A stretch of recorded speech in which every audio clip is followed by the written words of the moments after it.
Salut, c'est Chelsea. Voilà, c'était nouveau ici. Ok. Je te dis ciao et bienvenue sur ma chaîne. Alors aujourd'hui, voilà, j'ai un invité qui est très spécial pour moi. Voilà. Bonjour tout le monde. Ouais, c'est ma petite sœur. Hein. Voilà, je suis une randisse au Canada. Et puis, Sorel est dans le domaine financier, c'est vraiment son job. Alors, c'est pour ça que j'ai pensé que c'était bon voilà, de l'avoir sur cette chaîne, vu que je parle bien souvent d'investissement.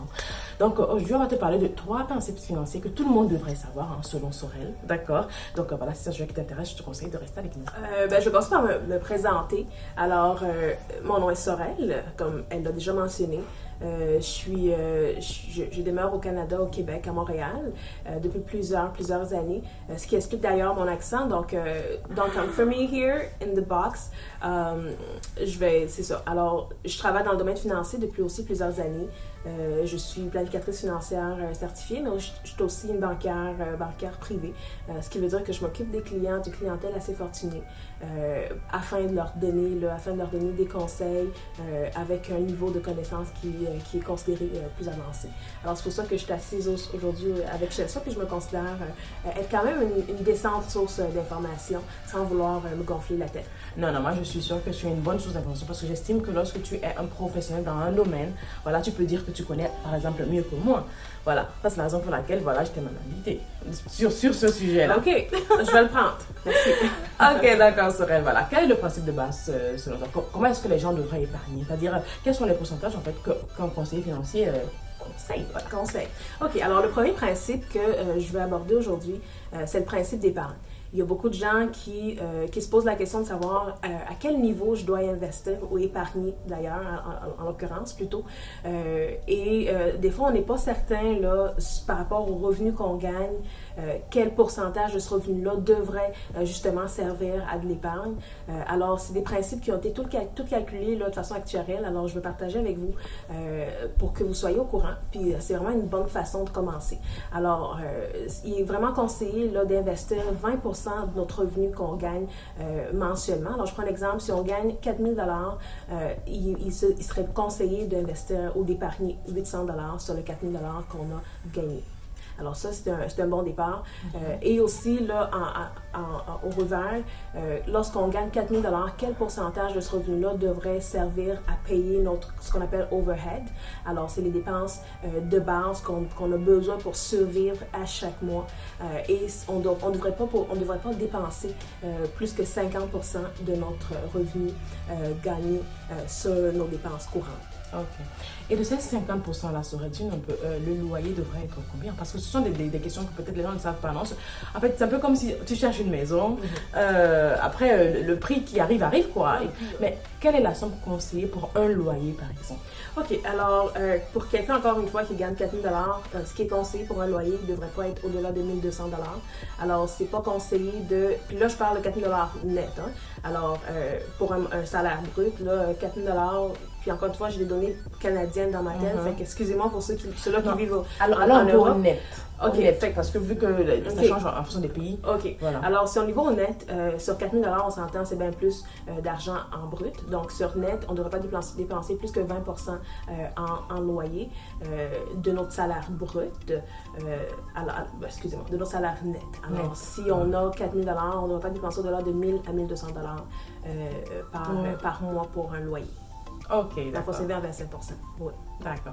Je crois que je vais mettre ces informations aussi par écrit, hein, ou en mode cette vidéo, ou dans le box info. Comme second principe financier que la majorité des personnes devraient savoir, quel est ton take about it? OK. Alors, comme second principe financier, on en a parlé tantôt, c'est le levier financier. Alors, il y a plusieurs personnes qui sont contre la dette. La dette est carrément proscrite. Je suis là pour vous dire que Diabolisée. Alors, je suis là pour vous dire que c'est pas tout à fait vrai. Alors, il est important de savoir que toutes les dettes ne sont pas des mauvaises dettes. Alors, il y a le concept de ce qu'on appelle une bonne dette et une mauvaise dette. Alors, une bonne dette, là, en réalité, c'est une dette qui ne dépasse pas un taux d'emprunt de 4%. Alors, si vous avez une dette là, qui vous coûte plus cher que 4% par année, alors c'est un taux annualisé, une dette qui vous coûte plus cher que ce 4%-là, alors c'est une mauvaise dette. Il est bon de s'en départir le plus tôt possible. Alors, c'est intéressant de commencer à travailler, à marcher vers clairer ces dettes-là. Par contre, si on a une dette qui est en bas de 4%, là, c'est une bonne dette. Alors, il est même intéressant et même conseillé d'étirer cette dette-là au plus longtemps possible. Alors, on va parler des dettes qui sont liées à un prêt hypothécaire, un mortgage. On va parler aussi des dettes qui sont peut-être liées à des marges de crédit hypothécaire ou même des fois, il y a des institutions financières qui commencent à donner des prêts personnels, mais qu'on appelle des prêts à l'investissement, qui sont considérés dans le concept de l'effet de levier. Puis on dit en anglais le leverage. Alors, lorsqu'on a une dette qui est en bas de ce prix-là, ce pourcentage-là de 4%, c'est bon de l'étirer au maximum pour profiter justement du pouvoir d'investissement qui peut accompagner cette dette-là. OK. Donc, laisse-moi un peu le dire en termes un peu plus que je comprends. OK. Donc, en fait, je voudrais dire que ce sont des dettes, en fait, qui, justement, aident à l'investissement. Voilà. Parce que peut-être on n'aurait pas cette somme à disposition pour commencer à investir.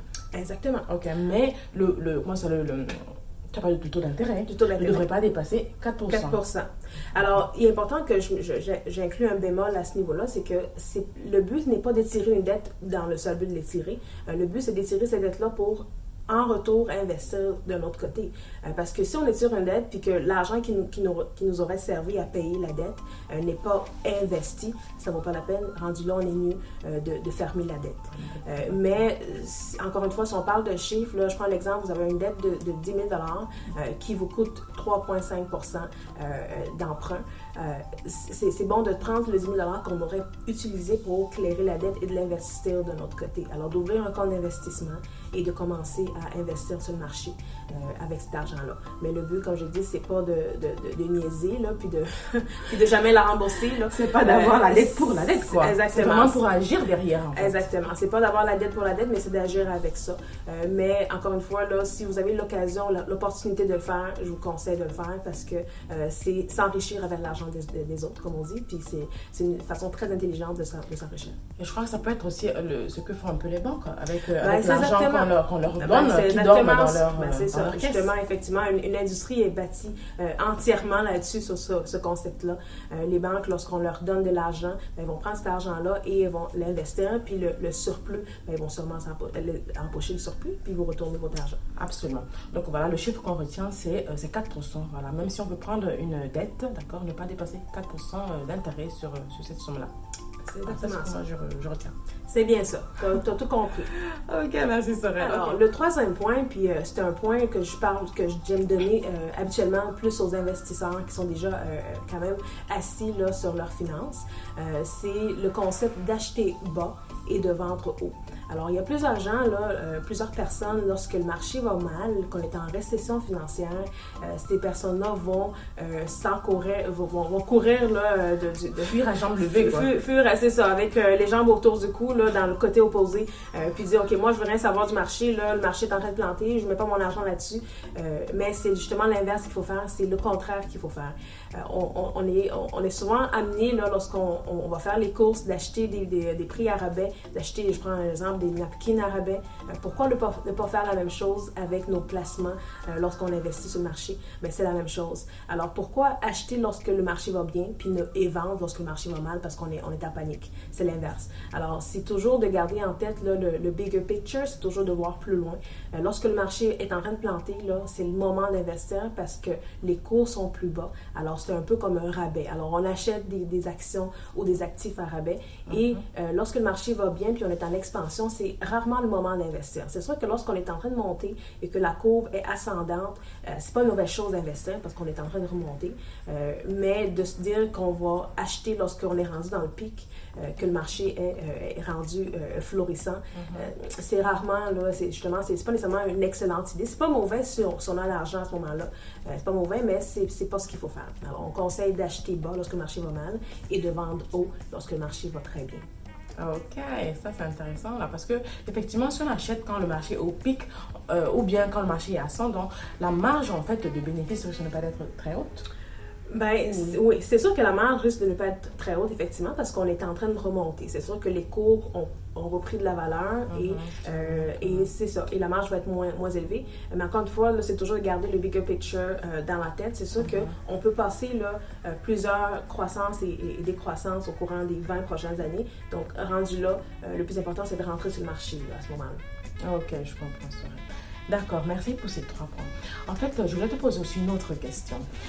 Qu'est-ce que tu penses en fait de l'investissement, c'est-à-dire, comme tu parlais justement de bigger picture, en termes vraiment individuels, qu'est-ce que tu penses en fait du fait de ne pas penser seulement à sa génération en termes d'investissement, mais de penser en fait vraiment grand et pas seulement en termes de lifetime. C'est-à-dire, si on est l'individu moyen qui peut vivre 80 ans, peut-être il serait bon voilà, de ne pas penser seulement à ces 80 ans-là en termes d'investissement, mais de penser à 80 ans fois 3, fois 4, fois 5, c'est-à-dire sur des générations en fait à venir. Qu'est-ce que tu penses de ça? OK, alors c'est un excellent point que tu as maintenant, cher ça. Justement, je m'occupe des clients qui sont très fortunés, puis vous savez, on vit dans des pays industrialisés.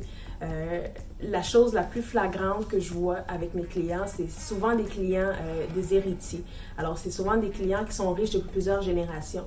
Puis je trouve ça dommage que nous, en Afrique, ou des Africains, ou des Noirs, ou même en Afrique... Voilà, qui vivent même déjà en Occident. C'est ça, ou des gens qui vivent déjà en Occident, qui travaillent pour leur génération seulement. Alors, il est important de savoir qu'il y a un pouvoir, ce qu'on appelle le pouvoir du temps, qui est associé à l'argent. Lorsqu'on met 1000 $ dans un compte bancaire et qu'on le laisse investi pendant 30, 40 ans, 50 ans, bien, ce même 1000 $-là, dans 50 ans, on va valoir facilement 1 million. Il y a des gens qui ne le savent pas, là, mais c'est vrai.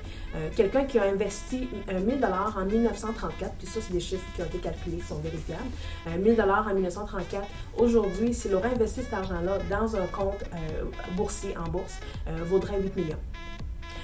Puis là, on ne parle même pas de centaines d'années. Là. On parle de 70 ans, 75 ans. Et il y a des gens qui continuent encore de nos jours de penser qu'à leur génération, à 80 ans, on ne peut pas faire grand-chose. Exactement. On vit, on travaille fort, puis on meurt, mais on ne laisse rien à nos enfants. Alors que le pouvoir du temps est quelque chose qu'on devrait se servir. C'est une autre arc qu'on pourrait ajouter à notre arme, là. Comment on dit ça? Une autre flèche à ajouter à notre arc. Voilà. Une autre flèche à ajouter à notre arc. Juste d'investir un peu d'argent là, dans le futur, ce que ça va valoir pour nos générations futures, là, c'est exponentiel. C'est exponentiel. Et vraiment, moi, ça me désole. En fait, c'est pour ça que justement que je t'ai posé la question. C'est parce qu'on réfléchit trop, voilà, on ne voit pas plus loin en général que le bout de notre nez. Ouais. On voit trop court, en fait. Là, la majeure partie des personnes se disent, pensent à leur lifetime, justement, c'est-à-dire au moment où ils seront sur cette terre, malheureusement, hein, oubliant que voilà, ils ont une dynastie à bâtir et qu'ils doivent penser non pas à eux seulement, mais aussi à leurs petits, arrière-petits-fils, etc. C'est ça. Voilà, parce que on ne vit pas juste que pour nous. Exactement, voilà. Il y a le temps est associé à l'argent, voilà. Le temps est un levier important. Oui. Le temps, c'est un levier important. C'est encore une fois la raison pour laquelle on va conseiller à des gens qui ont plus de temps avant leur retraite d'investir de façon plus agressive, parce que justement, ils vont se servir de ce pouvoir de temps-là.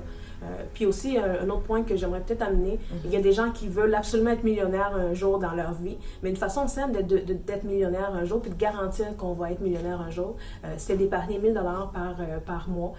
Pendant 40 ans, ben, tu vas être millionnaire.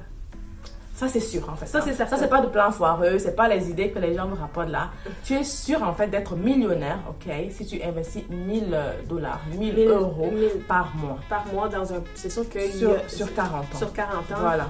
dans un placement qui est croissant, là, en croissance. Disons qu'il y a cette possibilité en fait, c'est certain. C'est certain, c'est presque certain. C'est sûr qu'avec les marchés, puis le calcul, là, c'est un calcul actuariel, encore une fois, mais avec les rendements qu'on peut s'attendre à avoir sur un placement qui est en croissance ou en action, sur 40 ans, c'est ça, on se rapproche très bien du million. Là. Voilà, plus ou moins. Mais sinon, c'est déjà très bon. Sinon, c'est déjà très bon. Voilà. C'est déjà très bon. D'accord. Ok, Soraya, je te remercie vraiment pour ces points-là que, personnellement, je ne savais pas avant qu'on en parle, d'accord?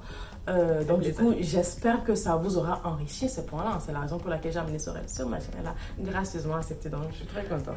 Anytime! Ok, donc voilà, pour conclure, en fait, voilà, Soraya, j'aimerais que tu me parles, en fait, des projets sur lesquels tu travailles. Il y a un projet, en fait, qui est déjà out there, qui est déjà sorti. Ouais. Le voici, en fait, un projet qui sera digitalisé, mais j'aimerais que Soraya nous en parle. OK, alors j'ai pris le temps là, de bâtir un petit cours que j'appelle un guide à l'indépendance financière. C'est sûr que ça a été bâti en anglais pour nos anglophones out there, mais je très bien pouvoir faire une traduction, une version française. Mais c'est ça. Fait que c'est vraiment un guide là, 101. Là, c'est vraiment ABCD. Qu'est-ce qu'on doit faire pour sortir là, justement de la misère financière puis commencer à s'en aller vers une indépendance financière. Alors, c'est bâti de façon très détaillée avec quasiment un map, là, avec un map. Voilà, avec une carte. Une voilà. carte. Une carte. Step 1, Step 2, Step 3 et Step 4.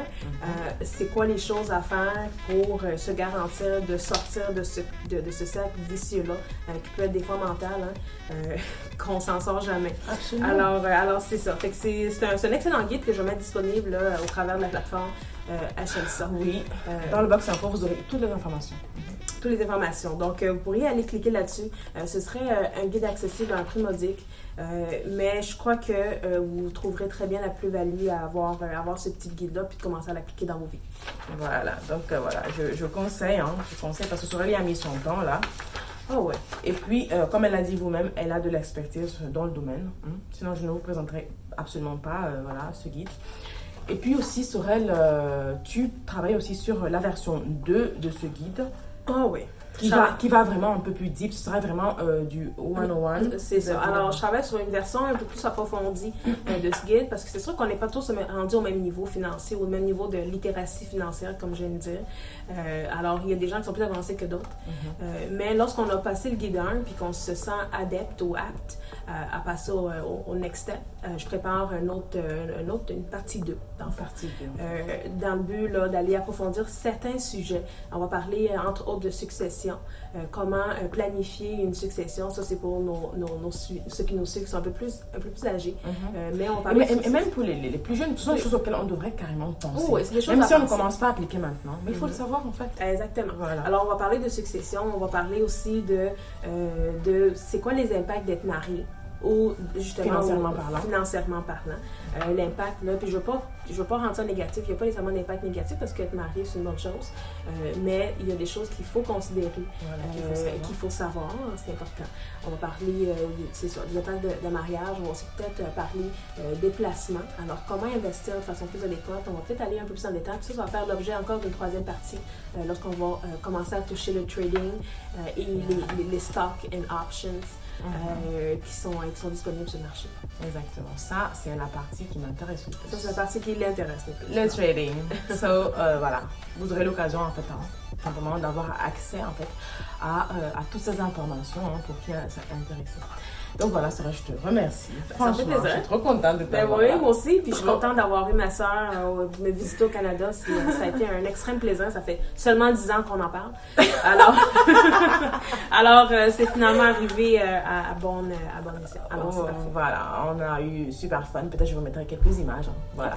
Donc voilà, je te remercie énormément d'avoir suivi la vidéo jusqu'ici. J'espère vraiment qu'elle t'a enrichi. Moi, j'aime apporter du contenu de qualité.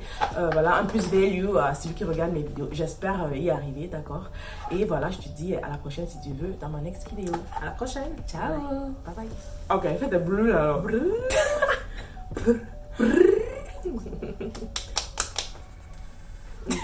On s'entraîne en fait.